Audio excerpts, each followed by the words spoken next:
1000 தான் நான் பெரிய ஆளு அப்படின்னு அண்ணன் அமெரிக்கா சொன்னாலும், வரிசையா எல்லா பெல்ட்டையும் கால்ல விழுந்திருக்கான். அந்த விஷயம் தான் ஒவ்வொன்னா வெளில வருது. இது ட்ரம்புக்கு மிகப்பெரிய அளவுல பின்னடைவா அப்படின்னு கேட்டா, அவங்க ஊர்லயே அசால்ட்டா எடுத்துக்கிறாங்க. காரணம் எங்க ஆள் கால்ல விழுவார்றா, கால்ல விழுகணும்னே விழுவார்றா. அப்புறம் திடீர்னு மனசு மாரி கால வாரி விட்டுருவார்றா. அதனால இது எங்களுக்கு ஒண்ணும் பெரிய விஷயம் கிடையாது அப்படின்ட்டார்கள். சரி, ட்ரம்ப் எங்கெல்லாம் கால்ல விழுந்தாரு அப்படின்னு பார்ப்போம். நமக்கு ஆனா ரஷ்யா கிட்ட நம்ம கிட்ட கால்ல விழுந்தது ஓகே. சீனா கிட்டயும் போய் கால்ல விழுந்திருக்காரு. இது தேவையே இல்லாத வேலை. ஒழுங்கா சமத்து பிள்ளையா இருந்தா இந்நேரம் சீனாவ கதற விட்டு அடுத்த வேலைய பார்த்து போய்க்கிட்டே இருந்திருக்கலாம். ஆனா பைடன் செஞ்சத காட்டிலும் கேடுகெட்ட தவறு. ஏன்னா பைடன் செஞ்ச தவறு அப்படிங்கிறது சீன, ரஷ்ய உறவ ஒரு ஸ்டெப்பு தூக்கி வச்சுச்சு. ஒரு ஸ்டெப்பு தான் தூக்கி வச்சுச்சு. ஆனா ட்ரம்ப் செய்யற தவறு அப்படிங்கிறது இந்திய, சீன உறவுல நெகட்டிவ்ல இருந்த 5 ஸ்டெப்ப தூக்கி விட்டுருச்சு. "போயா யோவ் லூசு" அப்படிங்கிற மாரி அவங்க ஊர்லயே பேச ஆரம்பிச்சுட்டாய்ங்க. ஏன் அப்புட்ன்னா, சீனாவ நோக்கி போகும்போது, ரஷ்யா பெரிய அளவு சப்போர்ட்டுக்கு வரப்போறதில்ல. ஆனா இந்தியா வர்றதுக்கு அதிக வாய்ப்பு இருக்கு. அத பூரா கெடுத்து இந்த மனுஷன் குட்டிச்சுவரா ஆக்கிட்டாரு அப்படிங்கிறது தான் அங்க உள்ள குற்றச்சாட்டு. சரி இம்புட்டு வேலை செய்றாரே, சமகாலத்துல ஏதாச்சும் மைலேஜ் எடுத்தாரா அப்படின்னு கேட்டா, இல்ல. ஊர் உலகத்துக்கெல்லாம் தெரிஞ்சது, அலாஸ்கா சந்திப்புல புட்டின் தூக்கி சாப்ட்டு போயிட்டாரு. ஒட்டுமொத்த அமெரிக்காவையும் தூக்கி சாப்ட்டு போயிட்டாரு. இப்ப வரையும் அமெரிக்கா அலாஸ்கா சந்திப்பு ஏன் பண்ணோம்? அப்படிங்கிற மாரி தலைய பிச்சுக்கிட்டு இருக்காய்ங்க. இந்த டாரிஃப் வார ஏன் ஆரம்பிச்சோம்? அப்படிங்கிற மாரியே தான் அலாஸ்கா சந்திப்பும் மாறிப் போச்சு. ஒண்ணும் பெரிய அளவு பெர்ஃபார்மன்ஸ் இல்லையே! நமக்கு மைலேஜே இல்லையே! அப்படிங்கிற மாரி ஒளர்றார்கள். ஆனா அதுல மறைமுகமா இன்னொரு விஷயம் ஓடுது. எந்த அளவுக்கு உண்மை, பொய்யெல்லாம் நம்ம ஆராய்ச்சி பண்ணவே தேவையில்ல. காரணம் இந்த 2 பயலுகளுக்குள்ள அடிச்சுக்க போறதே கிடையாது. அதனால சில டீலிங் மட்டும் முடிஞ்சிருக்கு. எந்த அளவுக்கு அப்புட்ன்னா, ஏறக்குறைய ட்ரம்ப டம்மி பீஸு அப்படின்னு சொல்லி ரஷ்யாவ பாதுகாப்பு கவுன்சில் அறிவிச்சுட்டு போயிருச்சு. பதிலுக்கு கோவப்பட்டு ரஷ்யாவ நோக்கி அணு ஆயுதம் தாங்கிய நீர்மூழ்கி கப்பல அனுப்பிச்சுட்டேன் அப்படின்னு சொல்லி ட்ரம்பும் அறிவிச்சாரு. பதிலுக்கு அவனுங்க 2 படகு எந்த திசையில மிதந்துகிட்டு இருக்குன்னு எங்களுக்கு தெரியும்டா அப்படின்னு சொல்லிட்டாய்ங்க. அப்ப ஏறக்குறைய ஒரு ரெடி மோடுக்கு வந்துட்டார்கள். இது பேராபத்து. டக்குன்னு ஒரு ஒரு அதிர்ச்சியில தட்டி விட்டா கூட ஜோலி முடிஞ்சுச்சு. ஒருவேள அடிக்க தான் வராய்ங்களா? தட்றா ஏவுகணை அப்டின்னா ஜோலி முடிஞ்சுச்சு.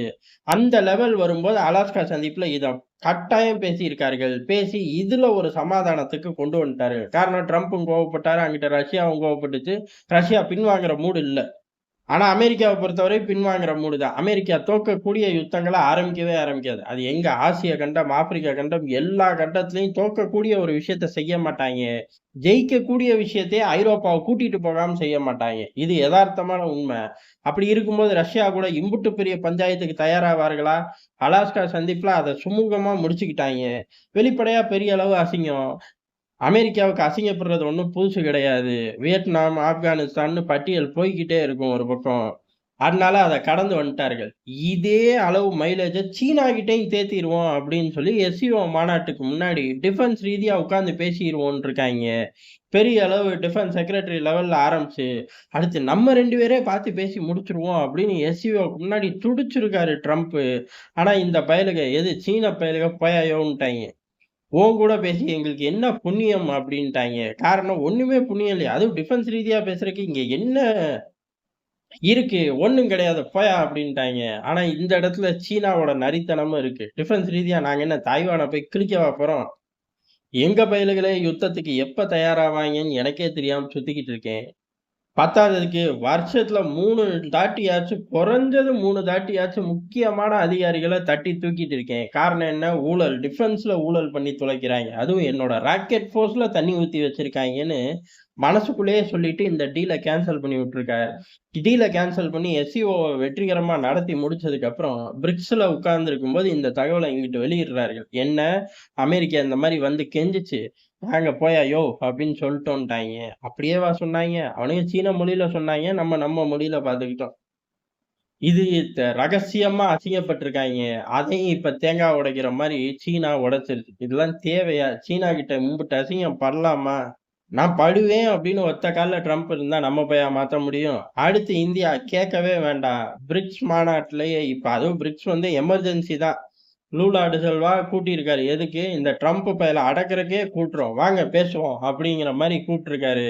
அதுக்கு தான் பிரைம் மினிஸ்டர் போல வெளியுறவுத்துறை அமைச்சர அனுப்பி ஒரு பெரும் குழப்பத்த உருவாக்கிட்டோம். காரணம் என்ன? எல்லாரும் எதிர்பார்த்தது பிரைம் மினிஸ்டரே போவார்கள் அப்படின்னு. ஒரு வாய்ப்பு தான் தரேன். யாரு? அமெரிக்காவுக்கு ஒரு வாய்ப்பு தான் தரேன். பிரிக்ஸ்ல நாங்க வேகமா காய்கள் நகர்த்திக்கிட்டே இருப்போம். வழிக்கு வரல அப்படின்னா, இறுதி எல்லாம் ஒண்ணு பிளான்லாம் பேசி முடிச்சு கையெழுத்து போடுறதுக்கு பிரைம் மினிஸ்டர் போயிருவார் அப்படிங்கிற மாரி ஒரு சிக்னல். டாலரைசேஷன நோக்கி பெரிய அளவுலயும் நகர்வோம். அது தாண்டி இந்த அமெரிக்காவோட வர்த்தக பிரச்சனை. அதாவது வர்த்தகத்தையும், டிஃபென்ஸையும் போட்டு குழப்புறது. வர்த்தகத்தையும், வெளியுறவு கொள்கையையும் போட்டு குழப்புறது. தனக்கு பிடிச்சவனுக்கெல்லாம் என்ன செஞ்சாலும் கண்ண மூடிக்கிறது. உதாரணத்துக்கு பாகிஸ்தான்ல தேர்தல் நடந்தா, "ஆஹா! அப்படி ஒரு தேர்தல என் வாழ்நாள்ல பார்த்ததே இல்ல" அப்படின்னு ட்ரம்பே சொல்லுவாரு. அமெரிக்க ஏஜென்சிகள் வரி வரியா எழுதுவாய்ங்க. "ஏலே அங்க தேர்தலாடா நடந்துச்சு, சத்தியமா சொல்லு" அப்படின்னு கேட்டா ஓடி போயிருவாய்ங்க. அதே மாரி உலகம் பூரா ராணுவ ஆட்சியா அப்படியே துடிச்சு போயிருவாய்ங்க. மக்களாட்சி இல்லாட்டி எப்படி மழை பெய்யும் உங்க நாட்டுல? இதோ நான் வந்து சரி பண்றேன் அப்படிங்கிற மாரி குதிப்பாய்ங்க. பாகிஸ்தான்ல என்ன ஆட்சி நடக்குதுன்னு பாகிஸ்தானியர்களுக்கே தெரியாது. ராணுவமா, மக்களாட்சியா, ஆளுங்கட்சியா, எதிர்க்கட்சியா, நீதித்துறையா, மத ஆட்சியா, இல்ல அங்க உள்ள குழுக்கள், இனக்குழுக்கள் ஏகப்பட்ட குழுக்கள் பெரிய அளவுல துப்பாக்கியோட சுத்திக்கிட்டு இருக்காய்ங்க. பலூச்சிஸ்தான்ல விடுதலையே பெற்றுருச்சு. இந்த மாரி இப்ப நெறைய பகுதிகள் சொல்ட்டே போலாம். இது பத்தாதுன்னு ஹைலைட்டா இம்ரான்கான் ஜெயில்லயே உட்கார்ந்து ஆட்சி பண்ணிக்கிட்டு இருக்காரு. ராணுவம் தொட பயப்படுது. செல்வாக்கு 1% குறைஞ்ச பாடு இல்ல. கூடுன பாடுதான். அப்பேற்பட்ட ஒரு நாடு, ஒரு சிஸ்டம். ஆனா தொடர்ந்து கடன் தரேன்னு ஒத்த கால்ல நிக்கிற. ஆனா ஒழுங்கா இருக்க சிஸ்டத்த வந்து நொலநாட்டியம் பேசுற. இந்த மாரி அமெரிக்காவோட இந்த போக்க பிரிக்ஸ் ஒழுங்குபடுத்தும் அப்படிங்கிற மாரி இப்ப இந்தியா அங்க பேச ஆரம்பிச்சிருக்கு பிரிக்ஸ்ல. இது மிகப்பெரிய அளவுல அமெரிக்காவுக்கு அதிர்ச்சிய குடுக்கும். காரணம் இந்தியா ஒரு ஃபார்மட்ல கொண்டு போக ஆரம்பிச்சுச்சு அப்படின்னா, ரொம்ப அக்ரெசிவா ஃபாலோ அப் இருக்கும்.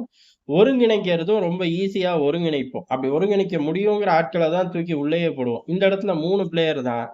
வ பிரேசில், ரஷ்யா, இந்தியா. சீனா அப்படின்னு கேட்டா அவனும் கூட இருப்பான். ஆனா அவன வச்சோம்னாலே பிளான் ஃபெயிலியர் ஆயிருங்கிற மாரி ஒரு ரேஷியோ வரும். ஆனா பிரேசில், இந்தியா, ரஷ்யா அப்படிங்கையில கிளிக் அடிக்கிறதுக்கு அதிக வாய்ப்பு இருக்கு. அந்த கிளிக் அப்படிங்கிறத அமெரிக்கா கண்ண மூடிக்கணும். வேற வழியே இல்ல. கண்ணு கூசுது தொறக்க முடியாது அப்படிங்கிற மாரி பெரிய அளவுல சம்பவத்த பண்ண ஆரம்பிச்சுட்டோம். இப்படி 3 இடங்கள்லயும் சமகாலங்கள்ல அமெரிக்கா அடி வாங்குது. ட்ரம்ப் அடி வாங்குறாரு. இந்த அடியெல்லாம் போக்குறக்கு இந்த வலிக்கெல்லாம் மருந்தா தான் வெனிசுலால போய் நிக்கிறாரு. அங்கயாச்சும் வெற்றி கிடைக்குமா? தெரியல. பெரிய அளவுல அடுத்தடுத்த சம்பவங்கள் வரும்போது வெனிசுலாவையும் பார்ப்போம். ஆனா தேசபக்தியில பார்ப்போம். இங்க ட்ரம்ப் அடுத்ததாக நம் ஆட்கள அடிக்க தயாராயிட்டார்கள். அந்த விவரங்கள் வரும்போது இங்க விரிவா பார்ப்போம்.